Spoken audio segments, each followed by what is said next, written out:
Je suis en ce moment en route pour Montréal où je vais passer 2 jours avec Alexandre. On va participer à un événement, un petit souper de Toyota en préparation du Salon de l'Auto de Montréal.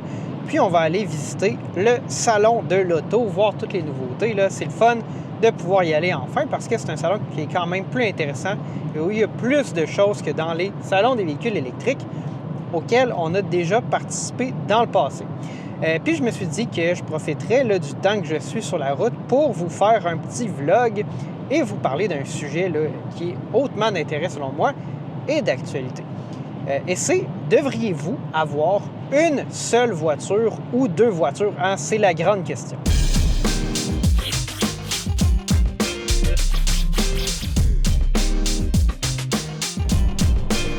Comme je l'ai mentionné dans l'introduction, je pense que c'est une question importante à se poser.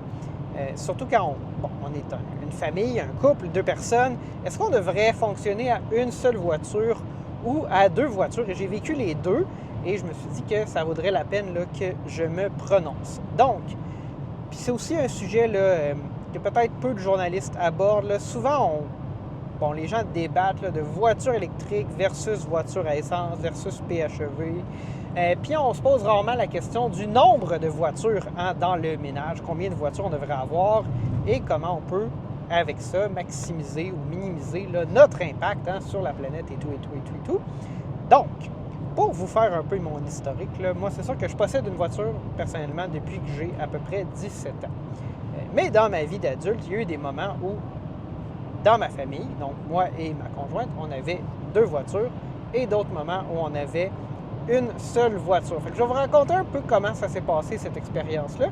Puis après ça, vous pourrez tirer vos conclusions si vous pensez que c'est pertinent ou pas pertinent pour votre situation. Donc, nous, on a eu deux voitures pendant un certain temps parce que moi, j'avais ma voiture. Ma copine, elle louait aussi sa voiture, une superbe Kia Rio qu'elle adorait. Et puis là, on arrivait à la fin de la location de la Kia Rio, puis comme on vivait dans notre maison, puis on avait aussi le RAV4, puis il était aux études, la Kia Rio, elle roulait presque pas. Je veux dire, quand on l'a ramenée au concessionnaire, elle avait essentiellement servi une ou deux fois dans le mois qui précédait. Elle démarrait pas parce que la batterie était à terre. Je l'ai survoltée, je l'ai laissée partie. Puis on a mis 5$ de gaz pour se rendre jusqu'au concessionnaire parce que le réservoir était vide parce qu'il avait tellement roulé longtemps au ralenti. Le temps qu'on y aille puis qu'on soit sûr que la batterie soit chargée puis qu'elle allait redémarrer rendue là-bas. Bref, on a remis cette voiture-là, on l'utilisait presque pas. Puis ensuite, on a eu une longue période de 3 ans et demi où est-ce qu'on a eu une seule voiture, le RAV4. Puis je me disais, écoute, ça va peut-être arriver de temps en temps, il va falloir que j'emprunte une voiture ou que je loue une voiture. Mais finalement, en 3 ans et demi, c'est arrivé à une occasion que j'ai loué une voiture. C'était pour me rendre au Salon de l'Auto électrique de Saint-Hyacinthe. Et puis, malgré tout, j'avais des points en plus, Enterprise, parce que j'en accumulais avec le travail. Ça m'a coûté à peu près 70$ pour faire ce petit voyage-là avec une location de 2 jours de la voiture. Fait que j'ai réussi à me dépanner. 2 autres fois, j'ai emprunté un véhicule d'un membre de ma famille. Puis, c'est un peu compliqué. Il y a une fois, j'avais une voiture de presse. Ma copine, elle avait une urgence. Elle ne pouvait pas prendre cette voiture-là parce qu'elle n'était pas assurée pour.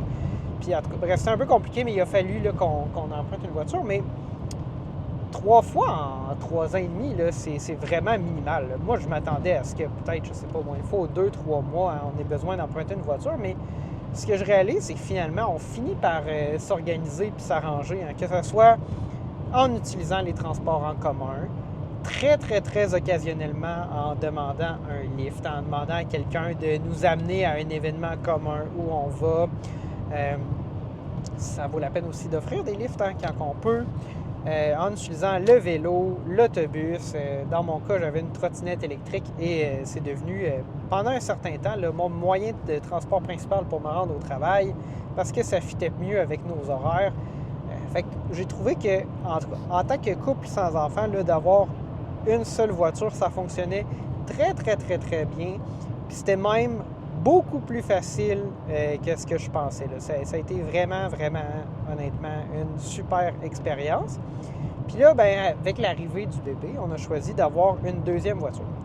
Mais il faut comprendre, je vais vous donner un peu plus de background. Le RAV4, il arrivait, c'est la voiture que je conduis aujourd'hui, à 250 000 km. Puis je m'étais toujours dit, cette auto-là, je l'adore, je vais la garder longtemps, j'aimerais ça la garder jusqu'à 300 000 km, mais rendu à 250 000, ben, ça pourra prendre une place de numéro 2, comme devenir la deuxième voiture, parce que ben, ça commence à être une voiture un peu plus âgée, puis bien qu'elle soit très fiable jusqu'à maintenant, c'est la voiture la plus fiable que j'ai jamais eue, je vais quand même pouvoir compter sur un véhicule un peu plus récent, là, et qui a un peu moins de vécu, qui a moins été abusé dans le bois en allant au chalet, en faisant des centaines de kilomètres de chemin forestier, bref.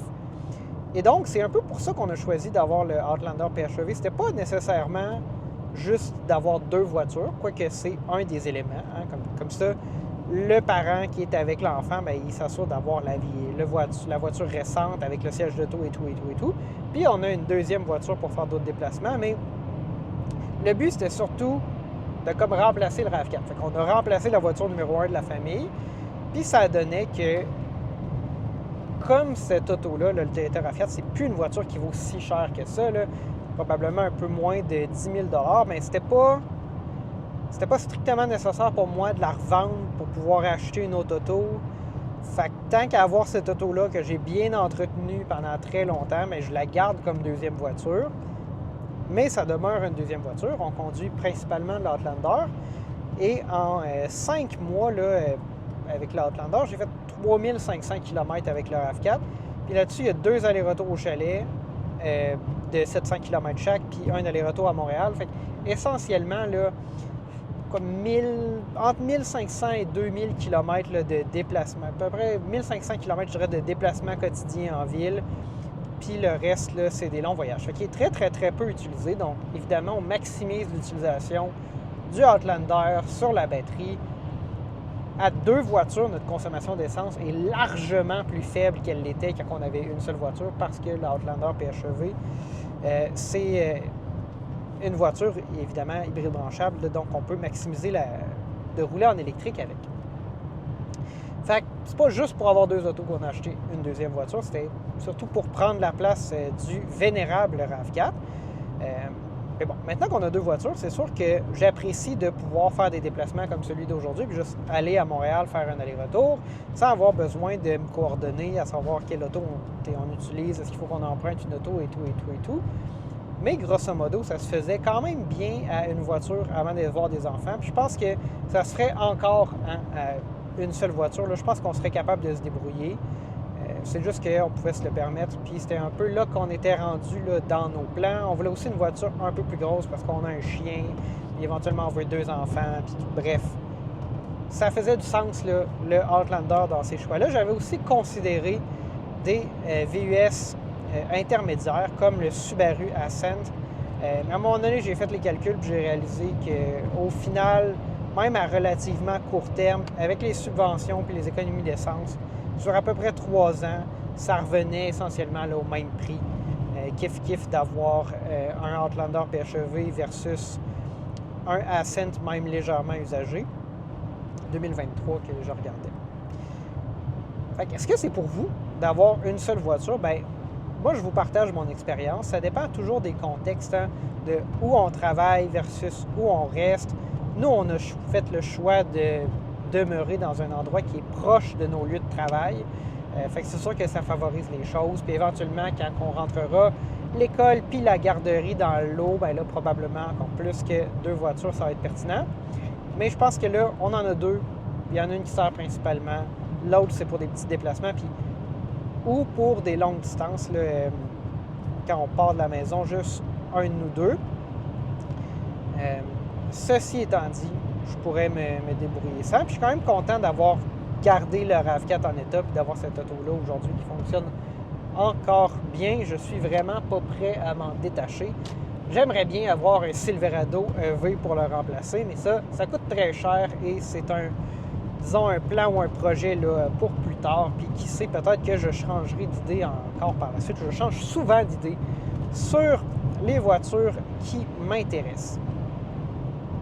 Je sais qu'Alexandre, lui, est encore plus un fervent défenseur là, de la stratégie à une seule voiture. Mais écrivez-moi donc, vous, dans les commentaires, c'est quoi votre expérience? Est-ce que vous roulez votre famille à une seule voiture, 2 voitures?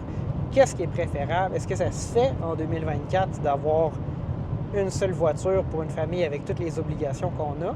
Je serais vraiment curieux de savoir ce que vous en pensez. Le deuxième sujet que je voulais aborder, je pense que c'en est un peu sensible, fait que je vais peut-être faire attention, là, puis je vais essayer d'éviter de tomber dans des exemples concrets, puis de mentionner des lieux concrets. On sait que dans l'industrie automobile, depuis longtemps, le modèle d'affaires là, pour la vente de véhicules neufs est le même. Donc, on a des concessionnaires qui n'appartiennent pas aux manufacturiers automobiles, typiquement. Donc, ces concessions-là, ce sont essentiellement des franchisés. Donc, ce sont des entrepreneurs qui disent « Moi, je vais peut-être acheter de quelqu'un d'autre. » Je ne sais pas comment ça fonctionne quand on en ouvre une nouvelle concession, là, mais ils s'entendent avec le manufacturier ou ils achètent d'un propriétaire existant une concession, un droit dans une localisation de vendre des voitures. Et ces concessionnaires-là vont aussi offrir le service. On va souvent voir des entreprises qui vont accumuler les concessions, soit d'un même manufacturier ou de plusieurs manufacturiers. Je pense qu'il y a quelques années, on voyait beaucoup mettons, une concession, disons, Honda, là, les propriétaires y achetaient une concession Acura, ça devenait très, très, très complémentaire. Mais de plus en plus, on voit des gros groupes. Il y a une consolidation dans l'industrie. On voit des groupes qui possèdent 5, 10, 20 concessions. Puis même, on voit ça un peu dans l'usager aussi. Fait qu'il y a quand même une grosse consolidation. Et ces entreprises-là, ils font de l'argent, ces entrepreneurs-là, sur toutes sortes de choses, mais pas nécessairement, principalement sur la vente de véhicules neufs. Parce que, ou du moins, pas nécessairement sur la vente du véhicule lui-même. Donc, c'est comment qu'un concessionnaire peut faire de l'argent? Il va vendre la voiture, ils vont recevoir, là, évidemment, ils vont faire un profit, parce qu'ils ont acheté le véhicule à un certain prix, ils vont le vendre un peu plus cher, et ça, c'est leur marge de profit sur le véhicule. Mais la réalité, c'est que les concessions, ils font beaucoup plus d'argent à vous vendre, par exemple, là, des ventes accessoires. Fait que là, il y a les accessoires physiques qu'on peut installer sur la voiture, ça, c'est tel que tel. Je pense qu'ils ont quand même une bonne marge là-dessus. Puis c'est pour ça, d'ailleurs, que c'est relativement facile de négocier là, des accessoires. S'il manque les garde-boue, des pare-pierres, ce genre de choses-là, si le constructeur a beaucoup d'inventaire puis beaucoup de roulements, ça se peut qu'il soit enclin à vous offrir ces choses-là parce que ça lui coûte beaucoup moins cher que le prix affiché pour les vendre. Mais il y a aussi tous les produits là, financiers connexes, que ce soit les garanties prolongées. Parce qu'une garantie prolongée, c'est purement une assurance. On donne de l'argent pour être couvert au cas qu'on ait une dépense hypothétique là, future liée à une réparation sur le véhicule. C'est purement un produit d'assurance. Et de la manière que ça fonctionne, généralement, la vente d'assurance, c'est que l'assureur, il vend ça à un certain prix à un vendeur d'assurance, que ce soit un courtier ou dans ce cas-ci un concessionnaire. Et puis, il se dit, il faut que moi, ça me coûte moins cher de réparation en moyenne sur le total de tout le monde que ce qu'ils ont payé pour que je fasse de l'argent. Fait que c'est comme ça que ça fonctionne. Puis les compagnies d'assurance, ou que ce soit les compagnies qui vendent des garanties prolongées, ils ont des actuaires et des gens qui sont très, très, très bons en mathématiques qui peuvent prédire probablement avec un très haut niveau de certitude combien ça va leur coûter, ou ils vont adapter le produit pour que ça leur coûte ce qu'ils pensent que ça va leur coûter, versus combien ils vendent et tout, et tout, et tout. Mais il faut comprendre que la commission sur ces garanties-là, elle est très, très, très élevée. Je ne sais pas dans le monde du véhicule neuf, mais ce que j'avais cru comprendre, c'est que dans le monde de l'usager, la commission peut s'élever jusqu'à 50 %, voire plus, du prix de vente. Fait que si vous achetez une garantie prolongée de 2000 $, il est possible que la concession fasse un pur profit de 1000 $. Il faut comprendre que dans certaines situations, là, une fois, il y avait un vendeur qui nous avait confié sur une voiture que mes parents voulaient acheter, que essentiellement leur impact là, à la vente de ce véhicule-là, c'est un Dodge Ram il y a très longtemps qui était très pas cher, c'était 500 $. Fait que c'est sûr que s'ils vendent un produit financier qui leur fait 1000 $, ils font plus d'argent qu'en vendant l'auto. Bien sûr, ça dépend des modèles. Il y a des modèles avec beaucoup plus de marge. Puis au Québec, là, je crois que c'est le cas au Canada en général, là, mais du moins au Québec, les constructeurs ne peuvent pas vendre le véhicule plus que le prix de détail suggéré par le fabricant. Donc, c'est impossible de rajouter une marge par-dessus ça. Ce qu'on voit aux États-Unis, les market adjustments sur des voitures très, très, très désirables. Il y avait des RAV4 Prime, 50 000 plus 50 000 de market adjustment. Donc, ils vendaient ça à 99 000 parce qu'ils ont le droit de se rajouter une marge s'ils veulent. Bien, au Québec, ça n'existe pas. Fait qu'il faut vraiment qu'ils poussent ces ventes accessoires-là. Puis, je trouve que ça crée une dynamique où est-ce que il y a comme une perte de confiance dans certains cas. Si ces produits-là vous sont trop poussés dans la gorge, si on vous dit des choses comme tout le monde prend la garantie prolongée, tout le monde prend la garantie prolongée, puis là, vous ne la prenez pas, bien, on essaye de vous convaincre que vous sortez du lot, alors que, bon, évidemment, si j'ai pas pris de garantie prolongée, c'est plus vrai que tout le monde la prend, et j'ai de la misère à croire qu'ils ont arrêté de dire ça au monde après que j'ai refusé de la prendre. Bref. Fait que ça crée une dynamique, puis je pense que ce genre de choses-là, puis on pourrait parler du service après, là, ça sera pour un autre épisode peut-être, à moins que je décide de continuer à déblatérer, mais ça crée une dynamique où on a cette perception-là que les vendeurs de voitures sont des crosseurs. Le niveau de confiance des gens envers les vendeurs de voitures, et spécialement de voitures usagées, mais des vendeurs de voitures en général là, est très, très bas, clairement très en bas de 50 %. Généralement, là, les politiciens, les vendeurs de chars s'interchangent là, les dernières places du palmarès, du niveau de confiance envers les différentes professions. Fait que je pense que ça mine un peu le modèle. Hein. Puis d'ailleurs, il y a Ford, là, dans les dernières années, qui disait, bon, là, il n'aimait plus la dynamique avec les constructeurs. Je pense qu'il voulait introduire un modèle d'affaires où on pourrait commander les véhicules en ligne. Il y a d'autres manufacturiers, tranquillement, qui le font. Il y a Tesla qui a aussi, là, évidemment, fonctionne avec son modèle d'affaires où ce ne sont pas des concessions, ce sont des centres de livraison et de services qui appartiennent aux constructeurs. Donc, il n'y a pas un franchisé qui essaie de maximiser sa marge de profit entre les deux. C'est vraiment le manufacturier lui-même avec ses employés qui ont leurs conditions de travail là, sur place. Et ça change complètement la dynamique. Hein. On est un peu plus à what you see is what you get. Hein. Voici la voiture, voici le prix, veux-tu l'acheter, oui ou non? Et c'est ça, même par exemple pour les réparations là, dans l'application Tesla, vous pouvez faire une soumission pour une réparation, puis peut-être avoir directement un prix.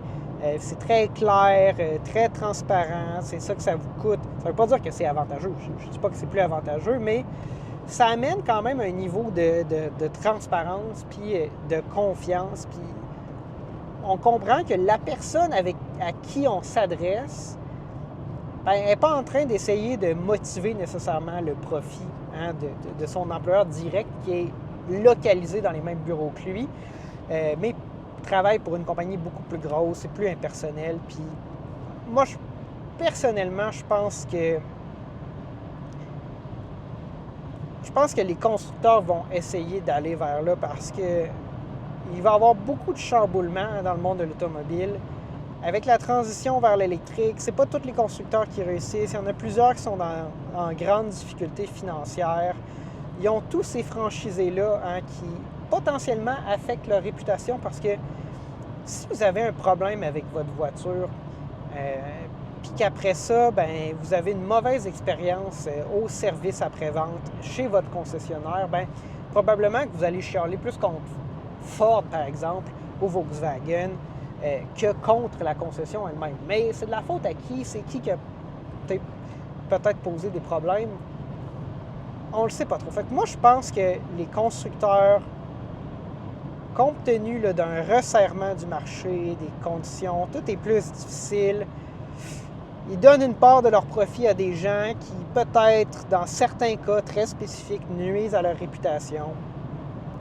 Je pense qu'on va voir certains constructeurs au fil des prochaines années essayer de se forcer en dehors du modèle d'affaires classique des concessionnaires. Peut-être qu'ils vont le faire en permettant de la commande en ligne parce que vous interagissez pas avec le concessionnaire elle-même qui agit plus comme centre de service mais qui se prend quand même une commission.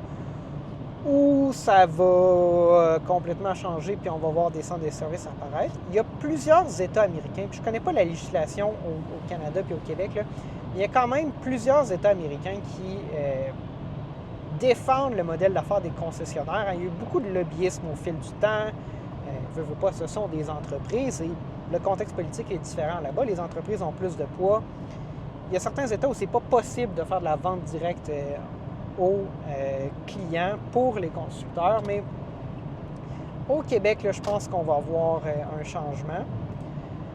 Puis là, ça m'amène à parler du service, parce que les concessionnaires, évidemment, sont ceux qui ont les taux là, parmi les plus élevés. Quoique les taux horaires là, pour la réparation des voitures ont beaucoup augmenté dans les dernières années.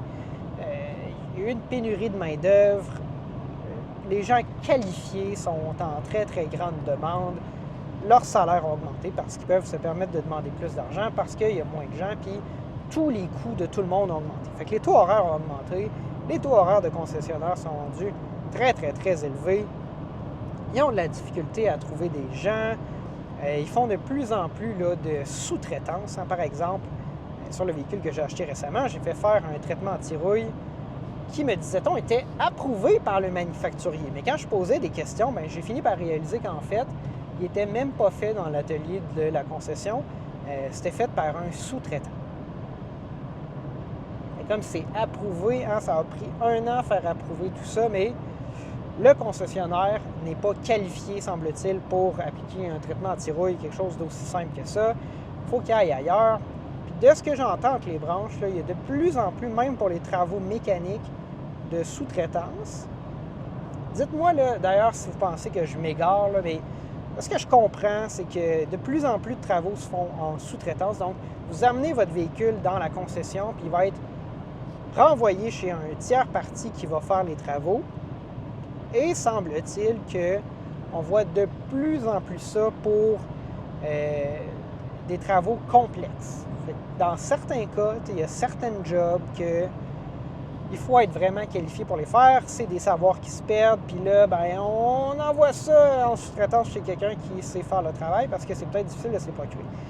Fait que là, quand on met l'ensemble de ces facteurs-là, tout ce que j'ai dit sur la vente, puis là, sur le service, parce que quand vous payez super cher pour avoir le service qui est approuvé par le manufacturier, mais finalement, c'est fait chez un tiers parti. Vous auriez pu aller voir cette personne-là directement puis payer moins cher. Je pense qu'on va voir le modèle d'affaires des concessions là, s'effriter tranquillement pas vite. Ça ne va pas disparaître, là, bien sûr, mais s'effriter tranquillement pas vite.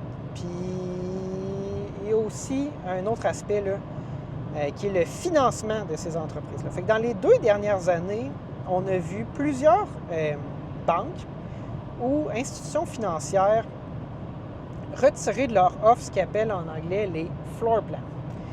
Fait que les floor plans, de ce que je comprends, c'est le financement d'inventaire des concessionnaires de voitures neuves ou usagées. Donc, le concessionnaire, lui, il a plein de voitures dans sa cour.